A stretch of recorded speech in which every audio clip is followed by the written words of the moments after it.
Este es nuestro vidrio.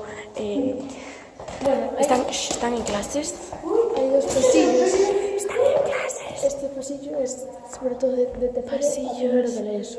de tercero, primero de la ESO. Hay más clases. Tercero y de primero. Segundo y tercero. Vamos para allá. Porque es que por aquí. Qué bonita cámara, por favor. Enséñale los carnavales. Estas son fotos de carnavales. Típica del Spanish. Y esta sería mi clase. Esta es la clase de Salma. Está cerrada. Está cerrada.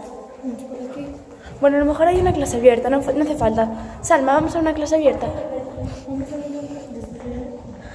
Buah, pero es que mira que bien se ve.